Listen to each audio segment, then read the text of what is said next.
अगर आप अपनी फैमिली कंप्लीट कर चुके हैं, आपने अब और बच्चे नहीं पैदा करने, आप अपने गायनोकोलॉजिस्ट के पास जाते हैं और कहते हैं जी कि मेरी ट्यूबल लाइगेशन कर दो। ट्यूबल लाइगेशन होता है जी वो ट्यूब को काट देते हैं, जला देते हैं या फिर एक बैंड चढ़ा देते हैं, यानी कि उन्होंने ट्यूब को परमानेंटली बंद कर दिया तो परमानेंट स्टरलाइजेशन हो जाएगी। आपने अपने गायनोकोलॉजिस्ट को ये कहना है कि मुझे बैंडिंग या जलाना नहीं है बल्कि पूरी ट्यूब निकाल दें। पूरी ट्यूब का जब सर्जरी होगी और उसको बाहर निकालेंगे तो उसे कहते हैं सेल्पेंजेक्टमी, यानी कि पूरी ट्यूब का निकालना है। बड़ा छोटा सा प्रोसीजर है। तो आपने ट्यूबल लाइगेशन करानी है तो पूरी की पूरी ट्यूब निकाल दें। क्यों? क्योंकि इससे आपको बहुत बड़ा फ़ायदा होगा, आपका ओवेरियन कैंसर का रिस्क कम हो जाएगा। जी आपने बिल्कुल सही सुना। जो ट्यूब होती है फिलोपियन ट्यूब, वो ट्यूब जो होती है वो बच्चेदानी और ओवरी के दरमियान होती है, एक ब्रिज का काम कर रही होती है। अंडा लेके जाती है ट्यूब बच्चेदानी के अंदर। ट्यूब का और कोई काम नहीं होता। लेकिन ट्यूब का जो कैंसर होता है वो जाके सेल्स ओवरी को दे सकता है, जो कि ओवेरियन कैंसर की सूरत में बाद में जाके तशखीस होते हैं।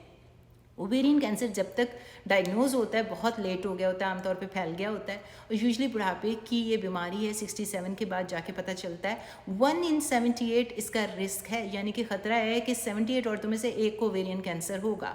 तो जॉन्स हॉपकिंस में ये बिल्कुल स्टैंडर्ड ऑफ केयर है कि अगर कोई सर्जरी हो रही हो, यानी कि अगर पित्ते की भी सर्जरी हो रही है ना, जनरल सर्जन कोई अपेंडिक्स की सर्जरी कर रहा है या किसी और वजह से भी पेट को काटा छांटा करके अंदर गए हैं, तो साथ अपने डॉक्टर को कहें कि वो ट्यूब निकाल दे, क्योंकि ट्यूब का कोई और फ़ायदा नहीं है। अगर आपने एक दफ़ा फैमिली कंप्लीट कर लिए तो ट्यूब जो है अगर निकाल देंगे तो रिस्क ऑफ ओवेरियन कैंसर कम हो जाएगा। कनाडा के अंदर और जर्मनी के अंदर तो ये एक स्टैंडर्ड ऑफ केयर बन गया हुआ है कि जनरल सर्जन भी ट्यूब को निकाल देता है। सिर्फ देखने ये वाली बात है कि ओवरी को या राउंड लिगामेंट, क्योंकि राउंड लिगामेंट भी एक लिगामेंट होता है जो फिलोपियन ट्यूब के साथ होता है, उसको नुकसान ना हो जाए।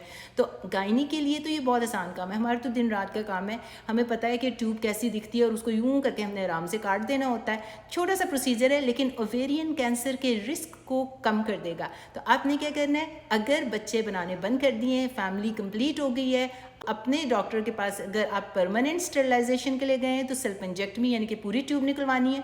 और अगर किसी और वजह से आपकी सर्जरी हो रही है पेट की तो ट्यूब को बाहर निकलवा दें, ओवेरियन कैंसर का रिस्क कम हो जाएगा।